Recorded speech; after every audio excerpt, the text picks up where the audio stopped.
Hey everybody, this is Yehuda Sunshine over here from Cyfluencer. We're here for another casual conversation. We'd like to welcome Henry. Henry, would you like to introduce yourself?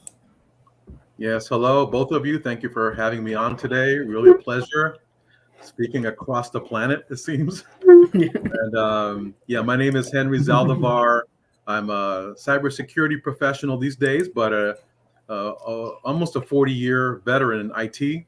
So I have a lot of background in technology, and obviously, most recently, with all the events going around cybersecurity, a focus in that going forward. So thank you for having me on today.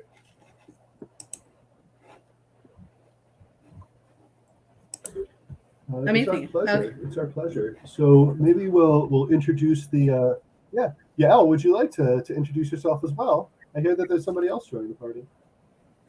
Oh, hi. I'm Yael. Woo! The other half is Cyfluencer. I'm really comfortable on camera. Yeah. Yes.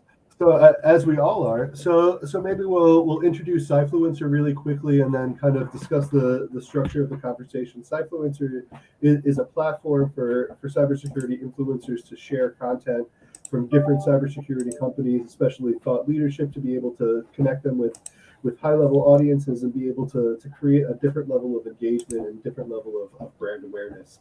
In this process of kind of trying to build our network and build our kind of our relationships with potential influencers, we came across Henry, and we think that Henry has a really interesting background, an interesting style of engagement, and really interesting experiences that have framed his understanding of cybersecurity. So maybe we'll kind of jump into it. Henry, what initially sparked your interest in cybersecurity and IT, and where was it standing when you were kind of putting your feet into the water?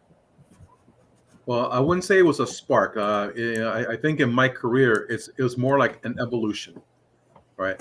So, traditional IT, back in the day, we didn't have to deal with a lot of internet issues because the internet was basically in its infancy. So, as things began to evolve in technology, and obviously the internet became much more prevalent for doing business and doing things like this that we're doing today. Um, Obviously, the threats on people and businesses have skyrocketed, and where we are today. We can talk about that during the show, but it just kind of evolved. I've seen technology evolve. I've seen it evolve from just very simple firewalls, and very simple, security protection, to now, corporations have these very elaborate, perimeters set up with honeypots and intrusion prevention, and then obviously on the area where I specialize in is the security awareness training and phishing simulation. So it seems like there's so many components and layers to this security and cybersecurity in particular. That's where the I think when you figured it just evolved, and where it sparked was there's so much around protecting an organization and employees, etc., that I just found it so fascinating. And I said, this is where I need to put my focus, not just for me career wise, but to help and educate other people to protect ourselves from the bad actors of the world. Whatever you call them, bad, good actors, it depends on your perspective, right? Uh, One man's terrorist. Pluralistic, non-denominational. yeah. Yeah. So definitely, that was kind of like, my whole mission now basically is in the cybersecurity space, and basically helping others, lend my knowledge where I can, and have consulted many companies in the past, and can just continue to do that, but with a specific focus on the cybersecurity aspect of technology. Maybe you could talk about a little bit about the specific experiences, either education or professionally, that either supercharged your interest to one area of IT or cyber, or really made you think in a way that you didn't approach before. I know that you have a lot of experience, almost 3 decades. Was there a particular professional experience that really caused you to change your thinking in regards to IT and cyber threats? Well, it just went from a lot of corporations, not until all these recent events the last few years, where they've been exposed and they made public news, and their reputations have been tarnished, in some cases demolished. I felt like there needed to be more attention spent in educating the communities about cybersecurity. But one of the areas of neglect, and I won't say neglect, just they haven't put as much emphasis on, is the security awareness training, because everything begins with education, right? We become knowledgeable experts in our fields, whatever it is, marketing, building automobiles, anything. It's all done through education, right? So if you're going to help protect your enterprise, you can build up multi-million-dollar systems on the perimeter, and you ignore or don't put as much attention to the human element, which I call the human firewall, right? So where I see that the focus should be a little bit more, if not a lot more, is in the area of security awareness training, educating the employees of an organization how to identify potential phishing threats, which eventually, as we all know here, 95% or more of ransomware issues are the result of a successful phishing attack. So security awareness training combined with a phishing simulation program is really an area where I'm focused on these days, and probably will continue to be so, because it's the area that isn't as well served as the other areas in the security layers. That's think For sure. it's really crucial for sure. But do you have like a special perspective on it? Because when I look at different awareness companies, they seem to all take slightly different tacks on how to do it, even though the goal is like almost exactly the same. Mhm. Is there something special you think that needs to be done that isn't being done as much as it should be? I think more than anything is if it's going to be something like you said special, I would say make it a formal program in your organization, and don't just Mhm. take it like, oh, I'm going to give them a piece of paper, they have to read all of this and sign it. Okay, that Right. all it's doing is checking off a checkbox that you did something. I think organizations should be looking at putting together a program where when a new employee comes on board as part of their orientation, they go through this training Hmm. course, right? And then put into a simulation, and they can test them and things like that. So I think if they're going to make a true change, they need to focus on making it more holistic, but also taking it seriously and putting it together like a true program. Roll it out there. Hey, company XYZ, we're just rolling out this new campaign in light of the threats that are happening in the world today and going forward. This is not getting better. This is getting worse. Yeah, it's not going to. So I think they just have to put a better focus on putting together a program and not just doing it ad hoc. Or, oh yeah, we did a phishing, or sorry, security awareness, Yeah. penetration test or vulnerability assessment. Those are just a momentary stamp in time of something that they say, okay, you should be good. No, that was just at that moment what they were able to identify. So, going back to the training aspect, that's where they need to focus on more a holistic program and taking it serious. You mentioned that something that kind of caught my ears. You kind of said like the training. So do you think instead of it being something that's done like I don't know annually, biannually, etc., it should be built in like from day one, like welcome to the company. Here's your Hmm. badge, and here's the course you have to do. You have to do your course on sexual harassment, and now you need to Right. do your course on cybersecurity, and then that way it's very clear. It's not Yes. just That's it's like exactly. You hit it on the head. serious. You hit the nail on the head. It's just part of the orientation process. Like you said, HR puts out documents Hmm. that go through corporate policies, sexual harassment, and all those kind of things, right? Included in that same package. Okay, actually, in our system, you could roll that into all one package because we have a Right. learning management system. You can put all this in there, all your HR documents. They could be PDFs, videos, etc., and just put it into a comprehensive orientation. And then once the employee, joins the company, the minute that the administrator puts him in the Active Directory, it triggers already. Okay, this is the orientation program from a documentation standpoint that has to go out to the new employee, and then you're going to have a specific time period to accomplish all this. Like, your HR documents, let's say Right. they give you 2 days, and to do your orientation for cybersecurity awareness, let's say that's 5 days. And then in our system, we have a dashboard that tracks the progress of each employee throughout that cycle, so that the administrator, whether it's HR, IT, whoever's administrating it, they can see where they are in that process and then help them, move along. The thing here is not to penalize or punish anybody, is to encourage them, train, educate, and keep them moving forward to be better stewards in the cybersecurity area. So do you think, like, for example, if they didn't pass or they didn't finish in time, what would, in your ideal world, what would be, like, in order, just so, like we said, so you're building a culture of security in your company and everything like that, what would be the ideal scenario there? It's I'm just sorry, I'm just probing. well, you don't want to fire somebody because if they're a valuable employee and they're doing a great job, okay, you want to continue to educate, and educate. So if they fail it because they click the wrong answers, okay, you put them back through it, you talk with them. If they failed several fish simulations, they just keep clicking on it, okay, even though that in itself puts them back through some training.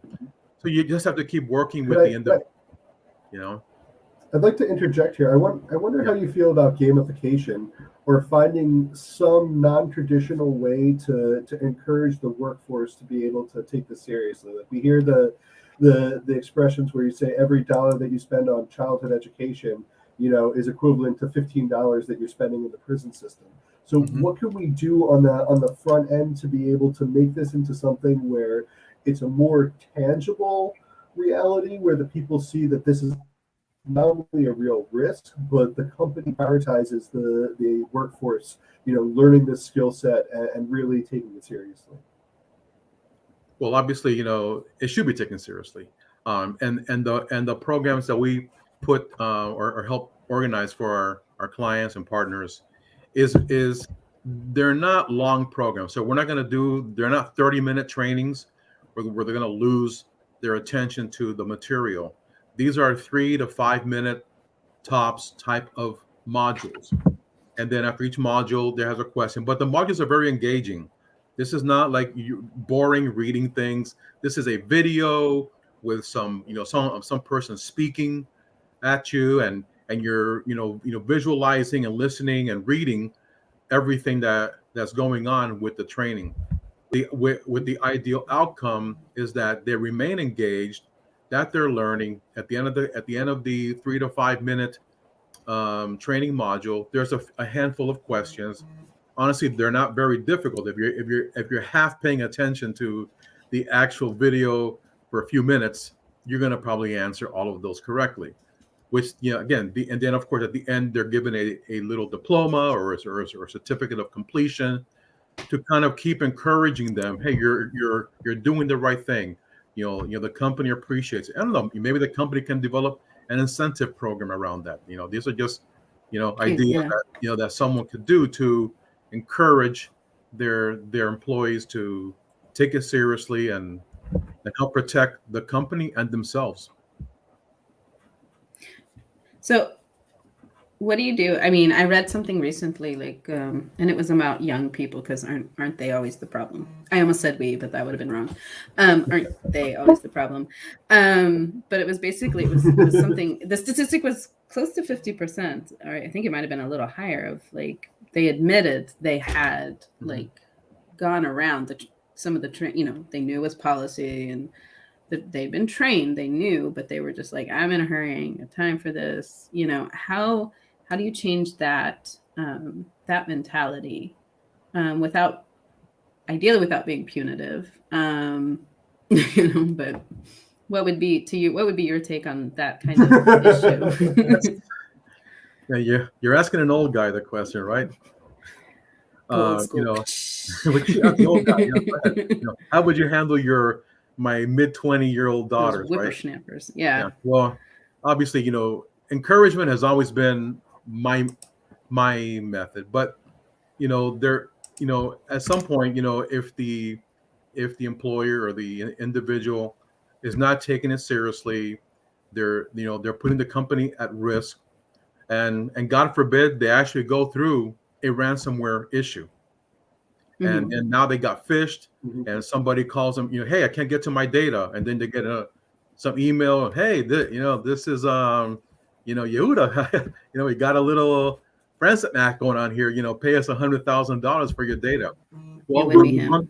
so when you run the forensics on this and identify where it came from, who clicked, because this is all done, and then identified, this individual, the one that keeps, not taking it seriously, working around, and whatever the issue is, then at that point there is a serious conversation with that person. I mean, some companies may have a policy where, you just put our company at risk, my data at risk.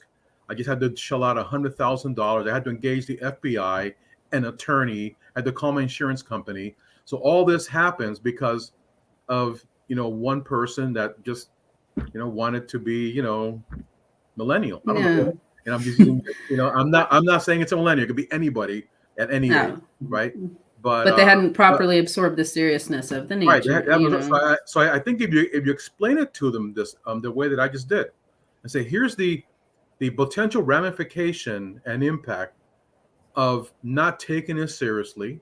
All we're asking is that, read the material, watch the material, look at the emails that are coming in. All right. Most of them are fine, but there's risk out there that people trying to hack companies for many different reasons.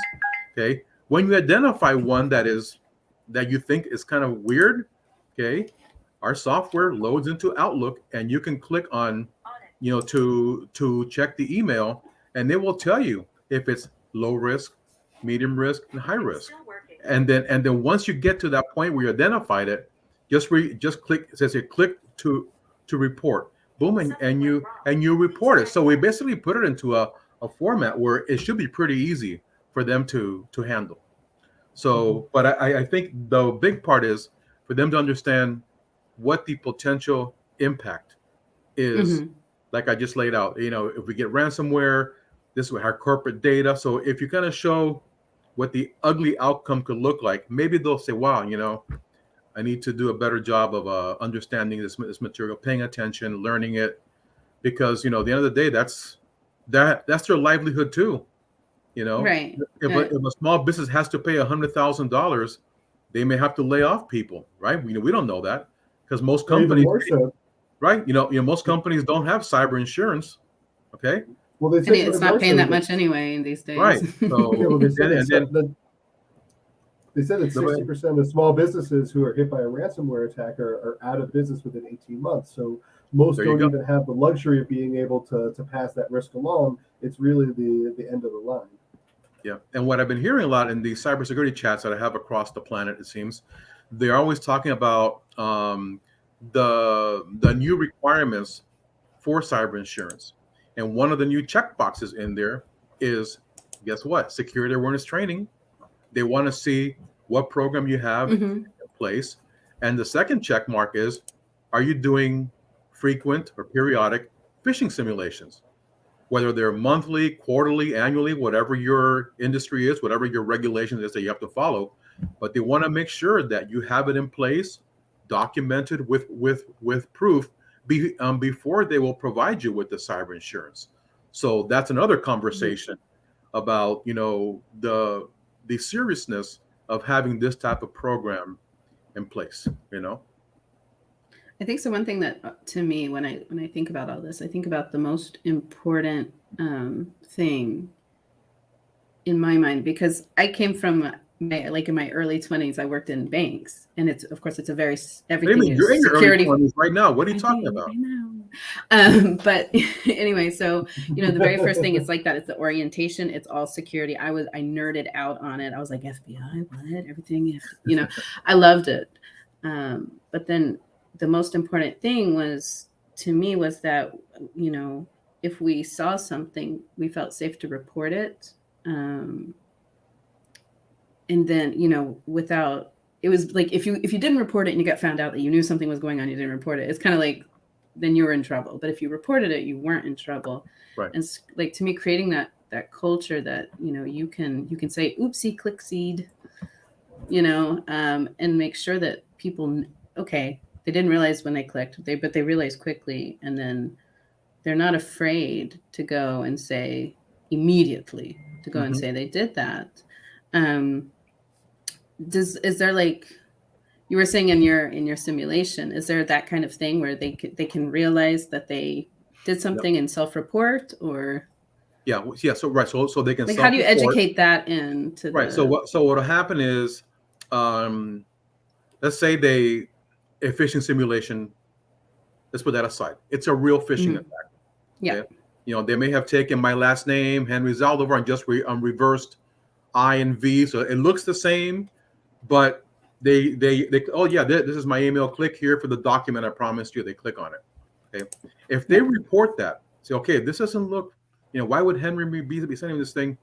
They just click on report. That click goes into their profile, comes up on the dashboard, says, hey, Yael did a good thing today. She saw a phishing attack actual happen, and she reported it. So that's like bonus points for the person. I guess companies could develop a reward program around this. I don't know. Companies have to be a little creative of how they want to engage their employees, and also how they want to reward them for the good actions, because we're always talking about penalty in this world. Let's talk about a reward process where, if they do something good for the organization, there you go. Sorry, this comment made me laugh. Yeah, it is no change unless you're a small business. That's big change. Yeah, that's right? big. If you're an Exxon or one of those big guys, it's probably more like 100 million, but everything is relative, right? I mean, look, even I remember like finding about the Capital One, when they finally got the official verdict and the fine, I was like, that's a lot of money, and to Capital One, it's like, okay, I don't know. It's like not getting to go out to a fancy dinner one night, It's not so big. Yeah. If they have to pay 100 million, all this jack up our annual percentage instead of paying 23%, 25%. Yeah, they never lose, but the consumer and the employee and us, we're the ones that end up paying for a lot of bad things. Eventually. Nadia actually, she's got a really good thing going. She talks a lot about like really the like emotional firewall. What do you think about certain things, like subjective things like high levels of stress, distraction, that reduces your focus? Where do you think that factors into training? High levels of stress, distraction, causing the brain. I mean, those kind of things are always a factor. And I'm trying to read, I think she's talking about, stress and other, like building emotional firewalls. Right. That's because, in today's world, we're Nadia happens to be brilliant, so she puts a lot out there. We're definitely pressured to do our jobs and perform. And many of us are doing multitasking, right? We're doing our job and 3 or 4 other jobs, right? We're wearing multiple hats. But at the end of the day, there are some systems and software that are implemented into a security posture that help mitigate these things. Okay, now these people that phish, they're very good at social engineering, and so it's very easy, even for the trained eye. Even for the trained person that is, hey, nothing gets by me. That's not true. It will get by you because we are all distracted and we are all working under stress. Even imagine the cybersecurity professionals that are out there, trying to prevent these hackers and doing counterattacks. Think about the stress that they're under, trying to protect, the colonial pipeline here in the U.S. Or imagine, something large there in Israel, right? So these cyber professionals, or let's say hackers and whatever you call them, right? Analysts, they're working under high stress. And I believe that even those individuals, with all the training that they've gone through and everything that they've learned, etc., they can get phished. Right? I've seen it. I've actually seen the confessions on LinkedIn, like whoopsies. Yeah. It happened to me. I went to Clubhouse every other day on cybersecurity groups. I'm a speaker and a contributor on a few of those, and it comes up all the time. And people are saying, "Whoops, I did it." A VP of cybersecurity, admitted that, hey, I was a victim of phishing. So here we are, professionals. But when you're distracted and you have multiple things going on, like that person was saying, that can happen. So you have systems in place. I mean, the training and that's just one component of many layers of security.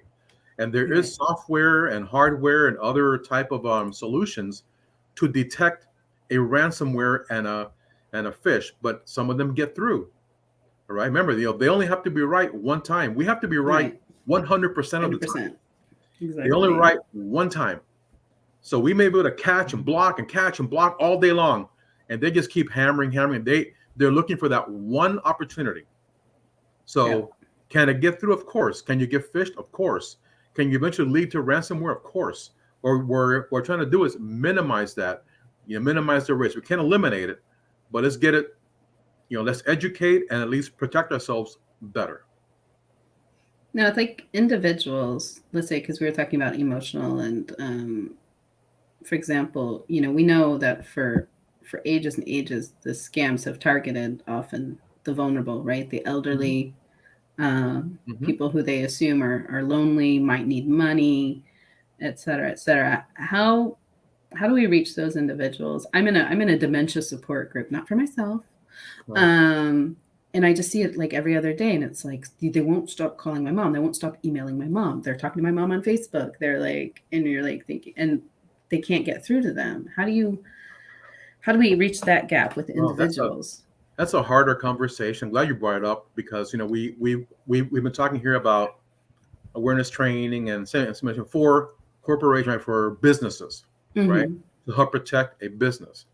But these scammers and hackers, whatever you call them, they're after anyone, everyone. And I see those all the time, y'all. People getting scammed on the phone. Oh, this is so and so from the security, or from the Social Security group. We need your Social Security number and your password in order to give you because they know, hey, the guy is 75 years old. But how do you avoid that? Yeah. And my dad got a text from Chase Bank, and I was like, "Don't, Dad." Oh my God. But he knew to ask. He did know to ask, but he was this close to doing it before he asked, right? I got one this morning in my personal inbox about a bank, asking me some question. I'm like, I went delete, because I'm attuned to that, but it doesn't mean that one day something will catch me. And at the personal level, I don't know if there has to be another way to educate the public. Maybe you remember the More You Know campaigns? On NBC? Maybe we need to do those between shows. Do maybe we're starting something, guys. I don't know. Maybe we can start something here. Yeah. Right? But so how do you educate the public at large, right? And especially, like you said, these retirees that are like low-hanging fruit for these scammers, unfortunately. And and my parents both had dementia and both passed away, because of complications around that, right? But and then thankfully they weren't internet people, they weren't very savvy for that. But the phone, right?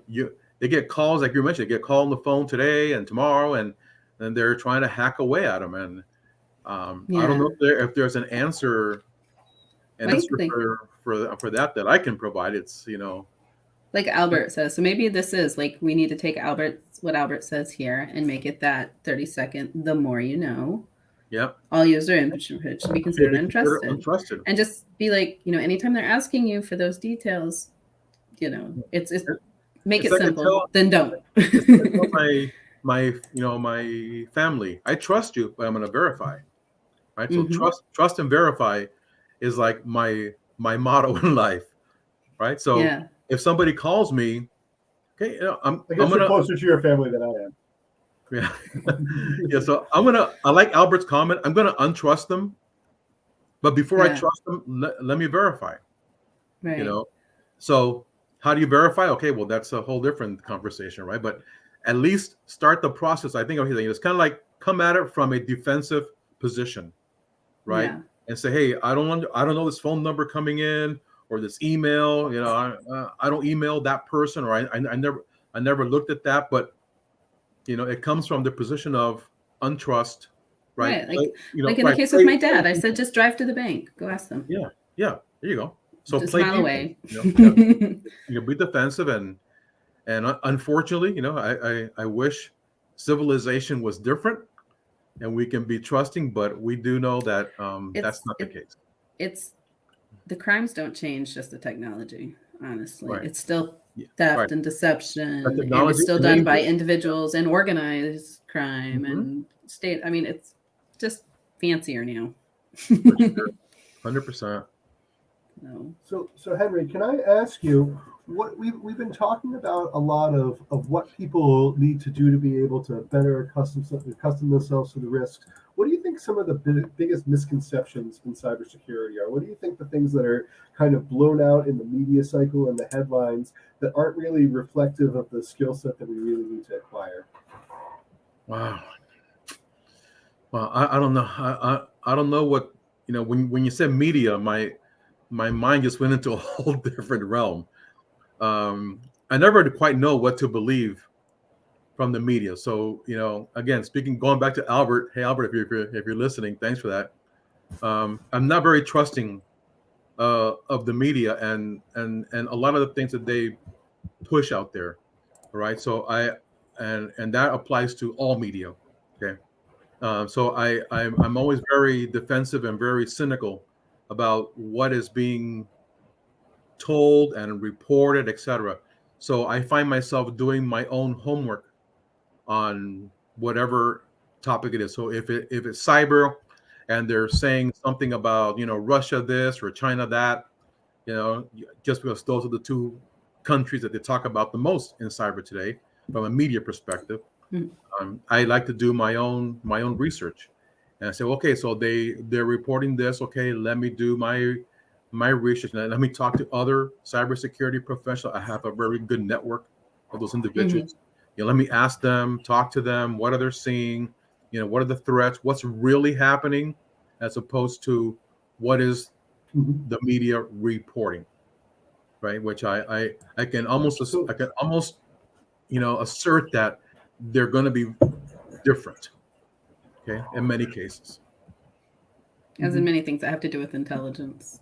The media doesn't Right. usually have the full picture. Next question. They don't have the whole picture, exactly right. So they're reporting on something that someone said or something that someone read, and they just run with it, as opposed to, before I say something and put it out there for the public, right? Let me do a little, let me do some journalism, right? And let me go figure out what this is. Like you said, do some background check on some of these sources and see what is really going on. But unfortunately, that's not happening. So you have to be careful what's being put out there. So I want to ask you, what are some of your biggest personal influences in your education, in your professional experience that have kind of guided? Have there been any mentors or kind of people that you look at in the cyber community who really inspire you? I have a mentor. He may not know he's a mentor. Okay, I don't know if he's watching this. That's the best way to sucker him in. I don't know if he's watching, but I'm not saying because of him, but my relationship with him, and he's a pretty large expert in cybersecurity here in my community here in South Florida, and he's always been a person that I looked up to and admired because of just his wealth of knowledge about security. And I've been following him. We're good friends to this day, and we actually work, together. We're partner on some opportunities I work with clients down here.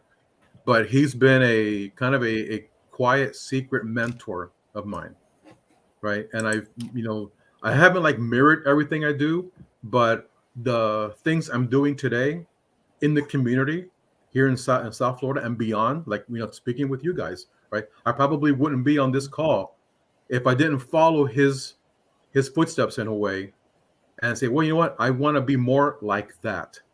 I like what he's doing. I want to stay close to that individual learn, absorb, and hopefully follow a. I mean, he's achieved great success. So I'm saying, if I could just get half the success that this individual has. So this person, I don't know if I should name him by name, but I do have a very quiet mentor in cyber. Well, that's a true influencer there, Yeah. It's not someone who's seeking really, it's someone who Maybe really somebody is just that leading. you guys should have on this program next, Whisper in their ear sure. later. I mean, I think that that's something that's very interesting and something that's really important. Do you think that it's necessary for people who are entering the cyber ecosystem, the cyber community, to have a mentor, to have this active relationship? Can they kind of do it ad hoc where the person isn't aware? Or do you think that there needs to be this active back and forth where there's goals and there's this assessment? Do you think that there's that fluidity that's necessary? How do you think people should approach it? Obviously guidance should be there. I mean, I don't know if you want to call it a mentor or not, but having a mentor would help in almost any facet of life.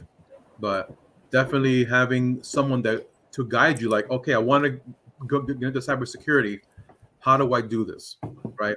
And I've spoken with many people here recently, and there's actually a book that I don't know if I can share here, but this is the beginner's guide to learn the realms of cybersecurity from A to Z. So you're going to learn a little bit about it. Elijah Lewis, this is the book, and I referred that to many people, and they're reading it. Say, you want to get into cybersecurity? Here are the A through Z about it. Okay, and another one here is security fundamentals, right? Security is a process, not a single product. Going back to what I said, it's multiple layers. So it's not like, oh, if I buy or get this one thing, I myself or the company that I'm with, we are protected 100%. It's not. It's multiple layers. That's why training is one aspect, firewalls, managed detection and response, and so forth. Zero trust networks. All this is they're all components of a comprehensive plan.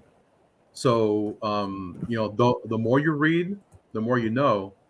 And when you're getting into this particular sector, which is stressful, so they have to take into account that, getting into the cybersecurity sector, especially as an analyst, all right, it's a very stressful job. A lot of pressure rides on that individual to be able to identify a risk, shut it down, isolate it, and then take the appropriate action, on reporting it, etc.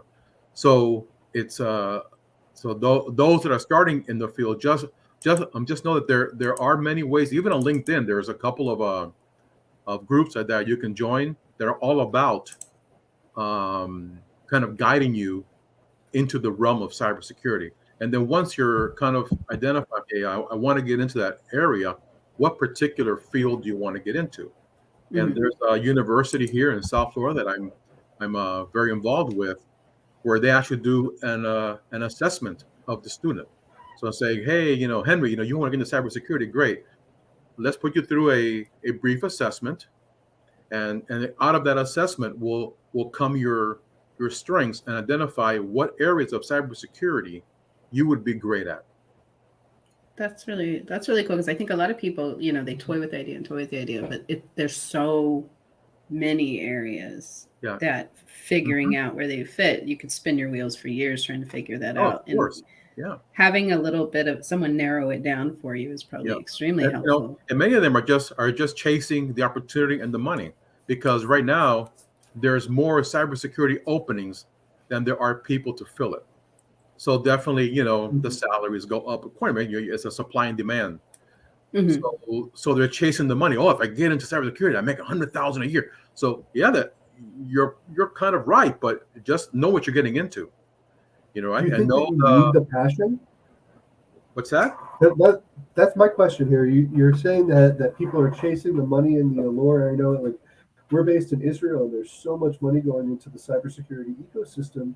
Do you think that level of passion and personal connection and this desire to really dive yourself into it is necessary, or you can view cybersecurity as a job and still be successful? Do you think you need that additional step? Listen, it's up to individual. There are some that just see it as, hey, this is just a job, a means to an end, right? And when you're young, I guess that could be true, right? You're young and you're starting out, you're You energetic, have energy. right? You don't need to care. Right. So then, Error left somewhere. right. So you fast forward to a person like myself that actually has dark hair like you. I just dyed it so I can look older. Okay. I Oh, would like my- to, my I would dad like to say also that's a went great platinum. job. Yeah, you did a great job, Henry. Thank you. Thank you. The So eyebrows too. yeah. I So have when- difficulty matching the nose, but I think you did good. So I think when you go through the whole experience of IT and the span of years that I've been doing this, right?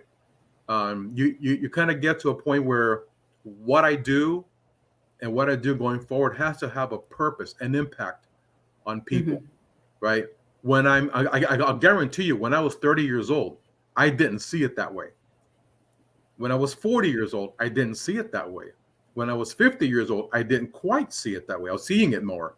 But now, a little more senior, I see it that way. Where now I'm wanting to make an impact, all right, and just lending what I can to help corporations and individuals, et cetera. So that's part of why I'm glad that I'm here, and you guys are giving me a small voice on this planet. But when you're young, you're aggressive, and you have a family that you're starting, and you're growing. You have kids, and both. You work as many hours as you need for the money. Right. You do what you got to do.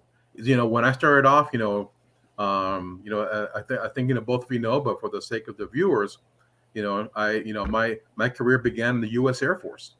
Okay, I was a military guy. I went in as a financial management specialist. Nothing to do with technology, right? But once I got stationed at the base that I was at here in the U.S., and I started to basically work my accounting functions. And I figured out, well, a minute, I have to get all this information. I have to enter it into this thing called a computer. Well, that caught my eye. Aside from being a pilot, that's a whole different. I want to be a pilot, but my In the Air Force, you don't say. Yeah. But my vision my eyesight kind of let me down.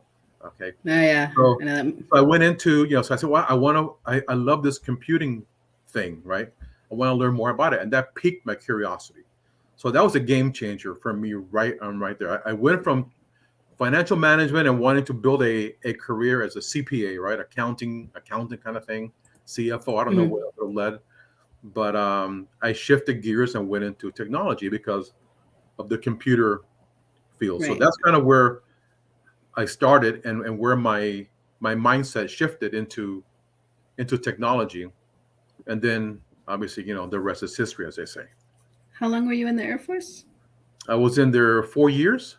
I was airman of the quarter several times, airman of the month a million times, airman of the year. I received the commendation medal, because everything I did, even as a 19-year-old back then to my age, which I won't disclose today, I've always been passionate about 22 and a half. Yeah, well, I'm on multiple anniversaries of the 19th. I'll just put it that way, okay? I'm on the. I use 29, but I do the same. It's like, But everything that I've done, even with family and with my children, and everything, I'm very passionate person about what I do. So, when you're younger, you're building a family, you're focused on that. So, how much money can I make? What career? Where can I? What can I do to? That's why going back to that first thing about, how to get into the industry. Why do people get in? It could be money driven when you're younger. When you're older, it matters. I'm not saying it doesn't, but life takes a different meaning when you get older. And you say, well, I think I want to keep making the money. I'm not saying I don't. Okay, I just want to have a different impact on people. And then as I found that mentor that I mentioned that I won't say his name, I'm also trying to do the same today. It's kind of like, just hand it down, right? Pass it on. And I'm trying to be a mentor to 2 individuals that are trying to get into the cybersecurity field today. So I'm coaching them through. So excellent. I think everyone needs a mentor. Would you suggest that? Yeah. do you think that the military is a good gateway to cyber opportunities and to be able to change somebody's critical thinking to enable them to be successful in the cyber industry? Great question, and the answer is yes. And I have, colleagues that I've met through LinkedIn. We become friends, and they have their recent military, let's say, I don't want to say graduates, but they recently got discharged, honorably from the military branches that they were serving. And one of them has his own business focused on the very thing because he has a background now from a military perspective, right? And there's a whole different, the military security. Okay, the way the military thinks about security is nowhere near how the private sector or any of us think about security. When you talk about taking it seriously, they are serious about security, what information you give out, how you give it out. There's different security clearances. So the military takes it very seriously. So when you leave the military, like I did and many others have done, you kind of have a different perspective around security in general. Sounds like you just have a mentality of it, right? Because we're thinking about the unknown and the threat of the unknown. Right. And how do we? That's literally the job of military. Right. So when you're leaving the military, and you were saying about you're leaving and then going into the cybersecurity field, that's a great background to have. I will not lie. That's For again, sure. it's not needed, but it's a great background if you can have it. I think it's especially depending on what you did in the military, but even in the most basic level, you still have the basic training to observe your environment for threats. I had top secret clearance because I was privy to financial information on the base that I was at, and also all the reporting that base provided to headquarters. I was the person that prepared those reports and sent them. Right. So do you not think that they have to trust this individual here? Of course. I've already had several FBI background checks for, I'm a member of InfraGard. It's a South Florida chapter of a national group here that's a partnership with the FBI and the private sector. Yeah, I went through an FBI background check there 3 years ago. So, it's ongoing.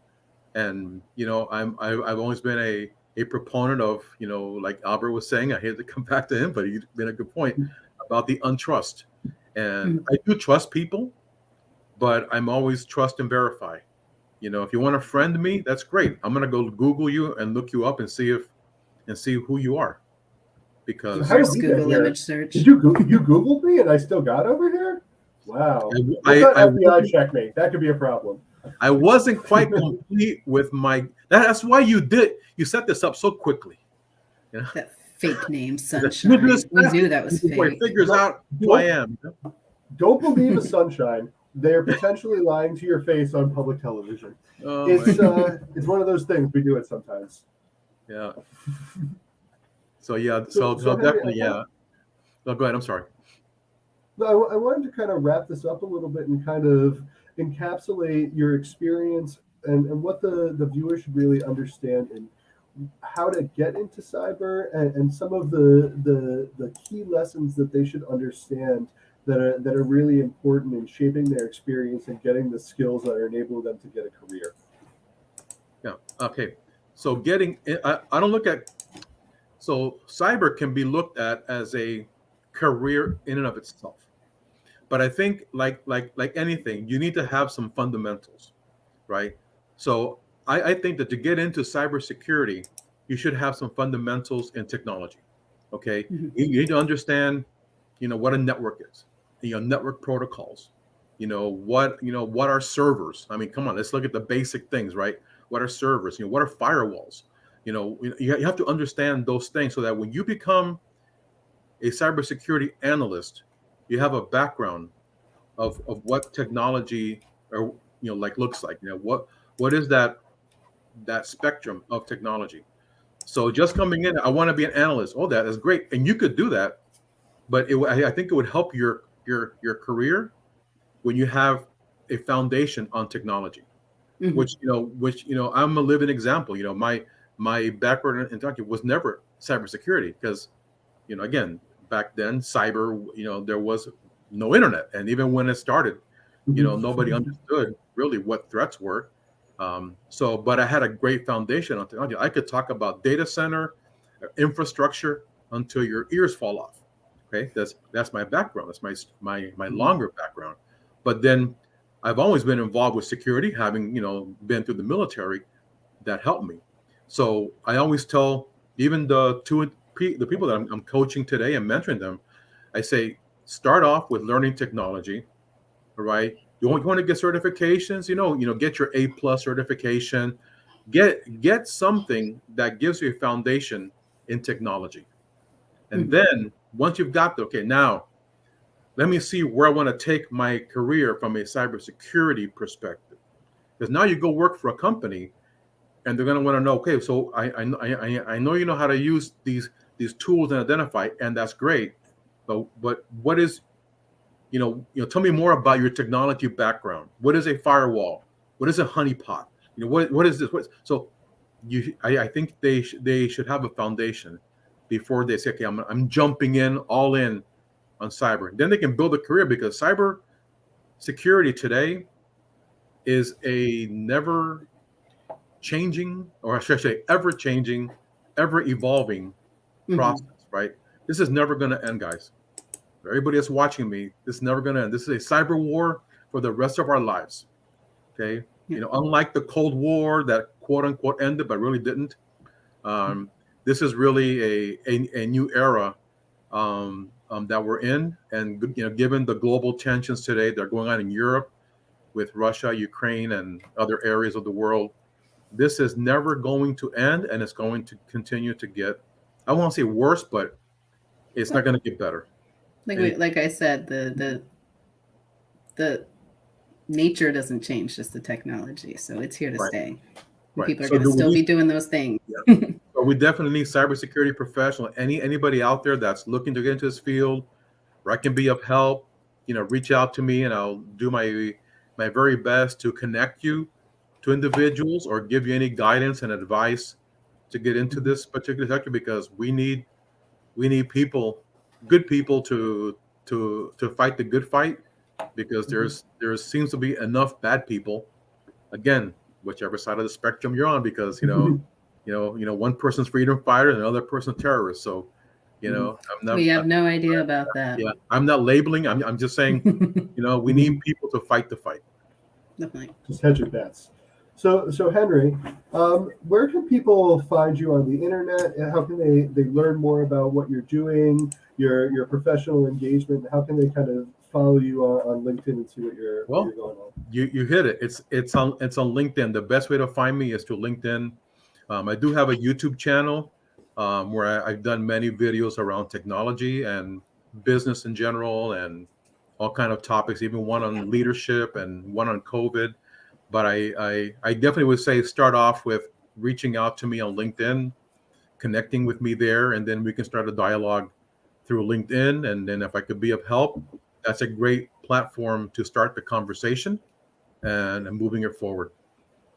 Amazing. Thank you so much for your time. I think the entire community really appreciated all of your insights. We definitely did. We're looking forward to talking to you in the future and hearing what everybody has to say. Thank you so much. We'll see you soon. My pleasure. Thank you both, and have a great rest of the day. Yep. You too. Bye. Bye.